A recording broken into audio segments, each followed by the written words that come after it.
ወይ ሲያሳዝን ምን አጋጥሞት ይሆን? ሲታይ በጣም የከፋው ነው የሚመስለው። እንዲሁም ቆይ ለምን አጠገቡ ሄጄ አላወራው?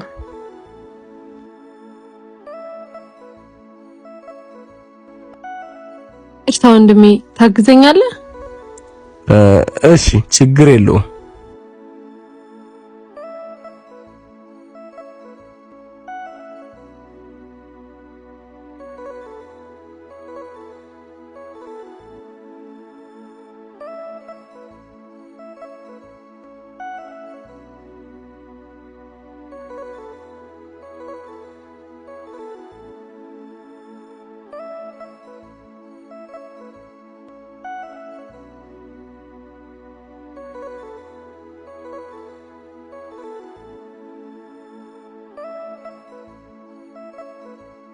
ናግባ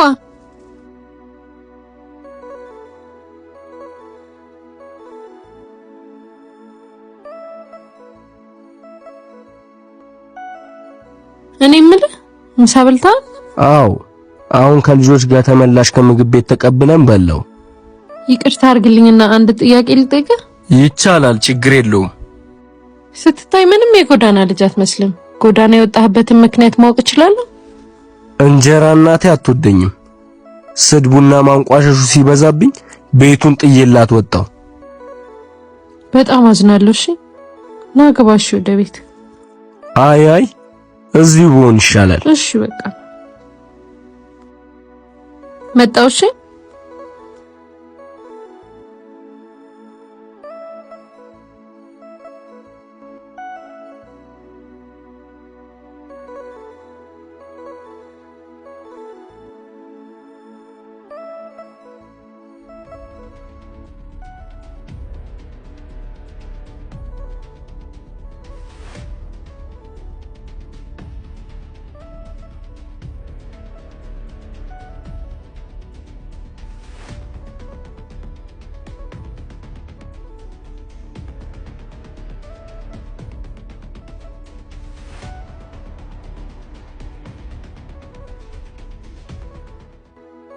እድ አታ ምን ሰርቀ ምናምን እየወጣ ነው እንዴ?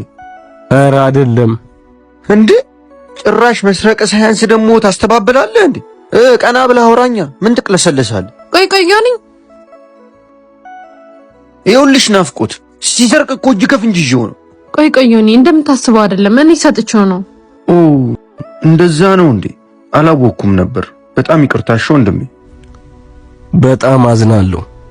አንቺ ለኔ ጥሩ እያሰብሽ እኔ ካንቺ ሰረኩሽ። ማዘን አይጠበቅብህም። ይሄ እኮ የኛ የሰው ልጆች ባህሪ ነው። እግዚአብሔር ያዘጋጀልንን ትተን አላስፈላጊውና ማያስፈልገንን ነገር ነው የምንወስደው። ለማንኛውም ይሄ ለብርድ ይሆናል። ይሄን ብር ደግሞ ከዚህ ጋር ጨምረህ ለራት ይሆናል። እሺ አይዞህ። በጣም ነው ማመሰግነው። አንቺ በጣም መልካም ሰው ነሽ። አንተም መልካም ነሽ።